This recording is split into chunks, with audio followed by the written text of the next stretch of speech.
जिंदगी में एक ही युद्ध हारे थे हनुमान। जानिए कौन था वह योद्धा। हनुमान सर्वशक्तिमान और सर्वज्ञ हैं। हनुमान के बगैर न तो राम है और न रामायण। राम रावण युद्ध में हनुमान जी ही एकमात्र अजेय योद्धा थे जिन्हें कोई भी किसी भी प्रकार से क्षति नहीं पहुंचा पाया था। यूं तो हनुमान जी के पराक्रम, सेवा, दया और दूसरों का दंभ तोड़ने की हजारों गाथाएं हैं, लेकिन आज हम पुराणों के माध्यम से ऐसे घटना को लेकर आए हैं जब हनुमान जी को किसी भी युद्ध में पहली बार हार का सामना करना पड़ा।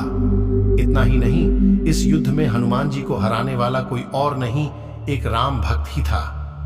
तो कौन था वह योद्धा जिसने हनुमान जी को हराया? आप देख रहे हैं हमारा अपना चैनल जय श्री राम। तो चलिए करते हैं ज्ञान की बातें। किसी समय में मच्छिंद्रनाथ नाम के एक बहुत बड़े तपस्वी हुआ करते थे। एक बार जब वो रामेश्वरम में आए तो भगवान राम द्वारा निर्मित सेतु देखकर वे भाव विभोर हो गए और प्रभु राम की भक्ति में लीन होकर वे समुद्र में स्नान करने लगे। तभी वहां वानर वेश में उपस्थित हनुमान जी की नजर उन पर पड़ी।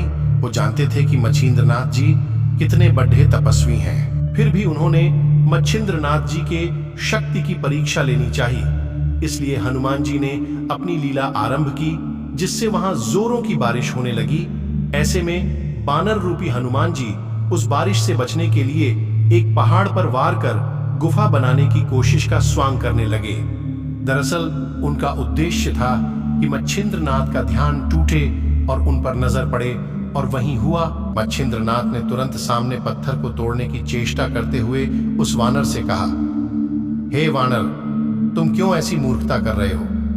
जब प्यास लगती है तब कुआं नहीं खोदा जाता। इससे पहले ही तुम्हें अपने घर का प्रबंध कर लेना चाहिए था।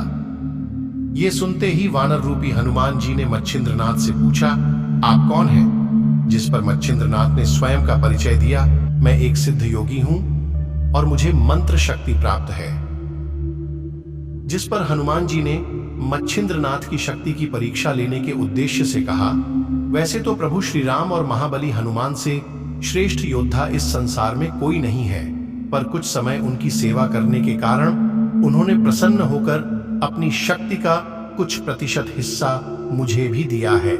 ऐसे में अगर आप में इतनी शक्ति है और आप एक सिद्ध योगी है तो मुझे युद्ध में हरा कर दिखाएं, तभी मैं आपके तपोबल को सार्थक मानूंगा, अन्यथा स्वयं को सिद्ध योगी न कहें। यह सब सुनकर मच्छिंद्रनाथ जी ने उस वानर की चुनौती स्वीकार कर ली और युद्ध की शुरुआत हो गई, जिसमें वानर रूपी हनुमान जी ने मच्छिंद्रनाथ पर एक एक करके कई बड़े पर्वत फेंके।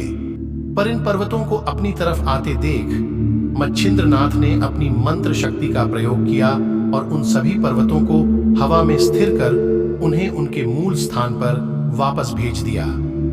इतना देखते ही महाबली को क्रोध आया। उन्होंने मच्छिंद्रनाथ पर फेंकने के लिए वहां उपस्थित सबसे बड़ा पर्वत अपने हाथ में उठा लिया, जिसे देखकर मच्छिंद्रनाथ ने समुद्र के पानी की कुछ बूंदों को अपने हाथ में लेकर उसे वाताकर्षण मंत्र से सिद्ध कर उन पानी की बूंदों को हनुमान जी के ऊपर फेंक दिया। इन पानी की बूंदों का स्पर्श होते ही हनुमान के शरीर में अजीब सी हलचल हुई और एकदम से स्थिर हो गया।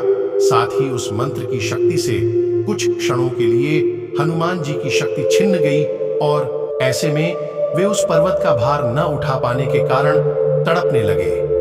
तभी हनुमान जी का कष्ट देख उनके पिता वायुदेव वहां प्रकट हुए और मच्छिंद्रनाथ से हनुमान जी को क्षमा करने की प्रार्थना की। वायुदेव की प्रार्थना सुन मच्छिंद्रनाथ ने हनुमान जी को मुक्त कर दिया और हनुमान जी अपने वास्तविक रूप में आ गए। इसके बाद उन्होंने मच्छिंद्रनाथ से कहा, हे मच्छिंद्रनाथ, मैं आपको भली भांति जानता था, फिर भी मैं आपकी शक्ति की परीक्षा लेने की प्रयास कर बैठा, इसलिए आप मेरी इस भूल को माफ करें। ये सुनकर और स्थिति को समझते हुए मच्छिंद्रनाथ जी ने हनुमान जी को माफ कर दिया।